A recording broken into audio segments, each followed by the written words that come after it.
بسم اللہ الرحمن الرحیم۔ بھائی ہم نے پہلے باب میں حروف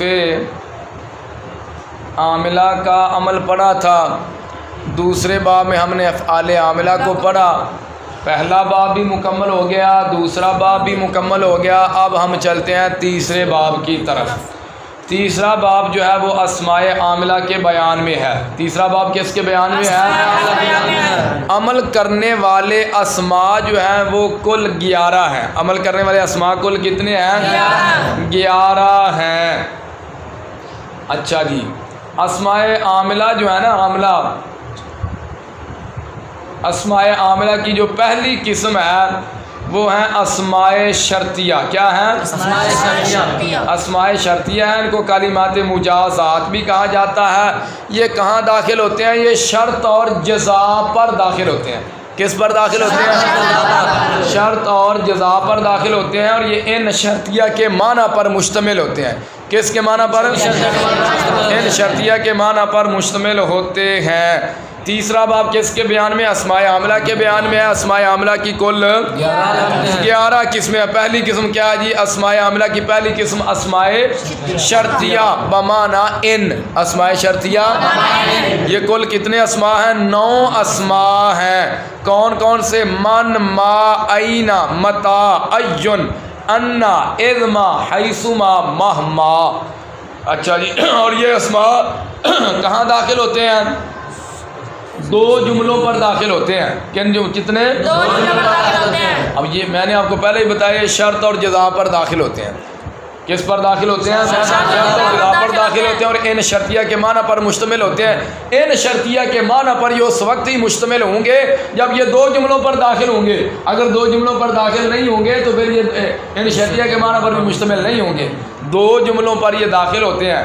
پہلے جملے کو شرط کہتے ہیں، دوسرے کو جزا کہتے ہیں۔ اب دیکھیے، جیسے بھائی من تضرب اضرب، من جس کو تو مارے گا تو میں ماروں گا، جس کو تو میں ماروں گا۔ اب دیکھیے، تضرب اس کی حالت بھی جزمی، اضرب اس کی حالت بھی جزمی۔ اور آپ کو میں پیچھے بتایا ہوں، جب شرط اور جزا دونوں فعل مضارع ہوں تو دونوں پہ جزم کا پڑھنا واجب ہے۔ شرط اور جزا دونوں فعل مضارع ہوں، یا اکیلی شرط فعل مضارع ہو یا اکیلی فعل مضارع، تو فعل مضارع پہ جزم کا پڑھنا واجب ہے۔ من تضرب، اسماء شرطیہ یہ کس پر داخل ہوتے ہیں؟ شرط اور من تضرب اضرب میں تضرب شرط ہے، اضرب جزا ہے۔ اضرب کیا ہے؟ جزا ہے۔ تو تضرب بھی مضارع ہے، اضرب بھی، دونوں کی حالت کون سی ہے؟ جزمی ہے۔ ما تفعل افعل، ما تفعل دیکھ لیں، ما جو ہے یہ 2 جملوں پر داخل ہے، 2 تفعل پر اور افعل پر۔ تفعل بھی مضارع ہے، افعل بھی، دونوں کی حالت کون سی ہے؟ جزمی ہے۔ تفعل شرط ہے، افعل جزا۔ جب شرط اور جزا دونوں فعل مضارع ہوں تو فعل مضارع پر جزم کا پڑھنا واجب ہے، جزم کا پڑھنا۔ اینا تجلس اجلس، اینا جہاں تو بیٹھے گا وہاں میں بیٹھوں گا۔ تو اینا جو ہے یہ اس میں شرط ہے، 2 جملوں پر داخل ہے۔ ایک جملہ ہے تجلس، دوسرا جملہ ہے اجلس۔ پہلا جملہ کیا ہے؟ تجلس، دوسرا جملہ شرط۔ تجلس کیا ہے؟ شرط۔ اجلس کیا ہے؟ جزا۔ شرط بھی مضارع ہے، جزا بھی، تو دونوں پر جزم کا پڑھنا کیا ہے؟ واجب ہے۔ متا تقم اقم، متا متا جو ہے یہ اسماء شرطیہ میں سے ہے، 2 جملوں پر داخل ہے۔ پہلا جملہ تقم ہے، دوسرا جملہ اقم ہے۔ جب تو کھڑا ہوگا تو جڑے ٹائم تم کھڑا ہوئے گا اسی ٹائم میں کھڑا ہوں گا۔ متا تقم اقم میں متا اس میں شرط ہے، 2 جملوں پر داخل ہے۔ تقم پہلا جملہ ہے، اقم دوسرا جملہ ہے۔ تقم شرط ہے، اقم اس کی جزا ہے۔ تقم بھی مضارع ہے، اقم بھی مضارع ہے۔ شرط اور جزا دونوں فعل مضارع ہے تو دونوں پہ جزم آگی کہ نہیں آگی؟ متا تقم، ویسے تو تقوم اقوم تھا نا، اصل تو تقومو اقومو تھی، واو کے جو حرکت نقل کر کے ماقبل کو دے دی، تقومو سے تقومو، اقومو سے اقومو ہوا، تو جب متا ان دونوں جملوں پر داخل ہوا تو اب کیا تھا، پہلا جملہ شرط ہے، دوسرا جزا ہے، تو ان پر جزم کا پڑھنا واجب ہے، تو تقومو سے کیا ہو گیا، متا تقوم اقوم، متا دو ساکن اکٹھے ہو گیا، پہلے ساکن کو گرا دیا تو متا تقوم سے متا تقم، اقوم سے اقم ہو گیا۔ اتنی بات آپ کو سمجھ میں آ گئی ہے۔ اسماء شرطیہ کل کتنے ہیں؟ 9 ہیں۔ من، ما، اینا، متا، این، انا، اذما، حیثما اور مہما، یہ اسماء 2 جملوں پر داخل ہوتے ہیں، پہلے کو شرط اور دوسرے کو جزا کہتے ہیں۔ آگے ایک فائدہ لکھ لینا، من، ما، این کے علاوہ، من، ما، جو بقیہ 6 اسماء ہیں وہ ترکیب میں مفعول فی بنتے ہیں۔ کیا بنتے ہیں؟ مفعول فی مقدم۔